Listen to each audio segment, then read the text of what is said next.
Welcome, one and all, to The Late Show. I'm your host, Stephen Colbert. And ladies and gentlemen, we're back. Happy to be back. We've been off for 2 weeks.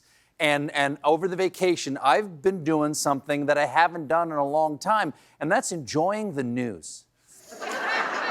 It's all because of Vice President Kamala Harris. Her 11th hour... Her 11th hour candidacy has supercharged this campaign. It reminds me of when the Cleveland Cavaliers drafted LeBron James to replace Joe Biden. Now, according to the New York Times, this is a Times poll. This is a New York Times, Siena College, Downey Cent Booster Beads poll. Kamala Harris is ahead of Donald Trump by 4 percentage points in the battleground states of Wisconsin, Pennsylvania, and Michigan. Now, I know. Love these people. Now listen up, folks. I know that sounds exciting, but remember, if we've learned anything in this campaign, it's that polls don't matter, only votes matter. Unless Donald Trump is losing, in which case, whee!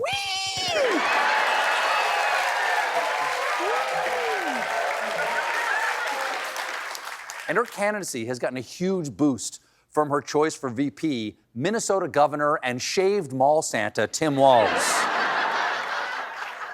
At his introductory rally in Philly, Walz really knew how to connect with his core demo. Some of us in here are old enough to remember. I see you down there. I see those old white guys. And we see you too, sir. And we are so excited. We are so excited to get together to compare the top 10 Bob Seger songs with you later. Obviously, it doesn't have to be number 1, but Fire Lake is up there. Walz grew up in a tiny town, which he described this way. When I grew up, community was a way of life. My high school class was 24 people. I was related to half of them.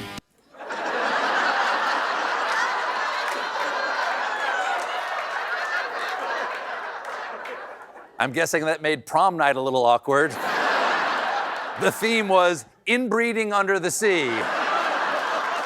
Walz also served in the National Guard for 24 years, attended college on the GI Bill, and then became a teacher. Of course, even with all that, the Fox News ghouls are trying to take down Walz and his record as governor of Minnesota. They can convince the media that this is nice and friendly, but for a lot of people, it is angry, hateful, divisive type policies. And these are just facts, Mary Catherine Ham. I mean, if you know Minnesota, and I don't well, especially Milwaukee, it's changed.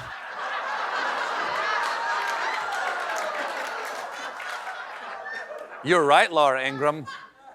Minnesota has changed because it apparently now includes Milwaukee. I tried to warn everyone not to let them annex their neighbor to create the Midwest superpower of Minnesconsin. just the cheese alone. They called me lactose intolerant. After Harris named Walz to be her running mate, the two of them hit the road and drew massive crowds in Philadelphia, Eau Claire, Detroit, Phoenix, and Las Vegas. It is the most successful presidential arena tour since James A. Garfield's Gathering of the Garfilos. In Arizona, Harris and Walz visited a local restaurant where the vice president made fun of her running mate's spice tolerance. You know what picante is for him? Yes. Black pepper. Midwestern. Yep. He's so sweet and Midwestern. In just a few years, the Democrats went from hope to ope. At the rally that night, we made it. At the rally that night, Walz pumped up the crowd to fight until the finish. We have 87 days to decide the direction we're going to go. And I've been saying it. We can do anything for 87 days. Anything.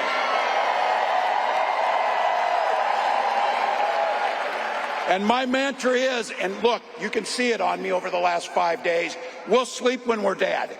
We'll sleep when we're dead. That is the energy of a guy who clearly wakes up his kids at 7 a.m. on a Saturday to clean the garage.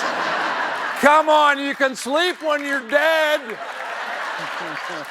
Come on, we'll put on the soundtrack to The Big Chill and I'll teach you how to use the power washer, kids. What?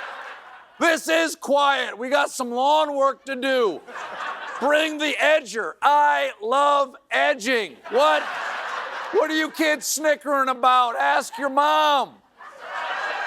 Daddy loves to edge. All right, what do we got? What I'm talking here.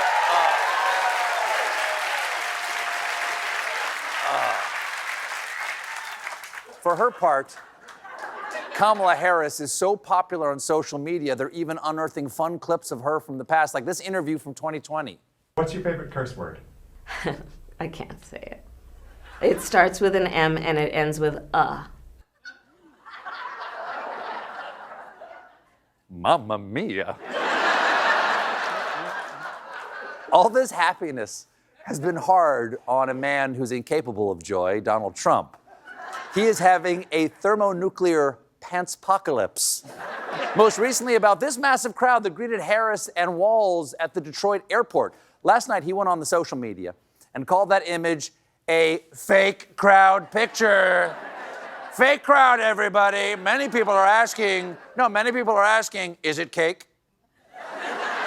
Get me Mikey Day and a big knife, we're digging for sprinkles. The fact that Kamala Harris is pulling such huge crowds is really getting under his, let's call it skin.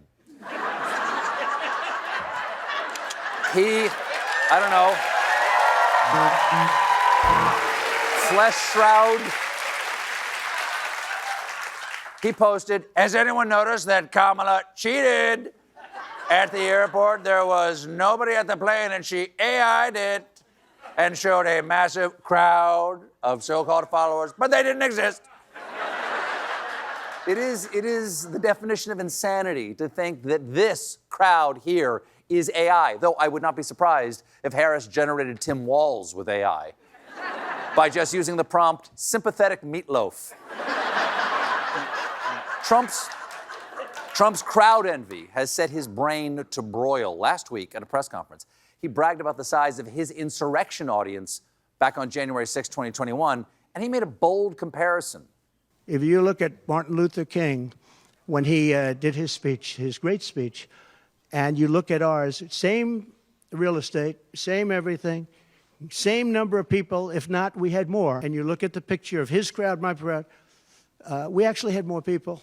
And you know, it's not just King, folks. No, listen up, it's not just King. A lot of people talk about Rosa Parks, but she only took one seat in the front of that bus. And I'm telling you, with the wide load I'm pulling, I can spread out. I can take up, same real estate, I can take up three, maybe, what am I packing here? 3, maybe 4 seats, okay? It starts out this way. You squat down one cheek for each seat bucket right there. And then the rest is just ass meat overflow. Just reportedly, in private, he's even worse, with insiders describing him as knocked off his bearings, disoriented, and struggling to get past his anger. Well, of course, he's grieving. No, listen, he's grieving for his lost lead against Joe Biden. He's going through all the Trump stages of grief. It goes anger, denial that you're angry, hanger, and nugget bucket. He's been a real nugget. I'm nugget bucket. Nugget bucket. Nugget bucket sounds like a song. Trump's being a real potty mouth about his opponent, too. According to the New York Times, in private, he has repeatedly called Kamala a bitch. Sir, it's pronounced karma, and yeah, it's a bitch. Now,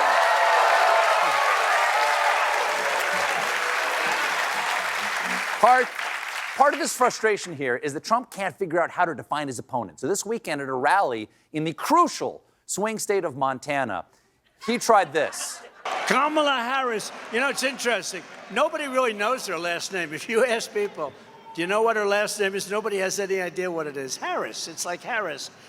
I don't know. How the hell did this happen?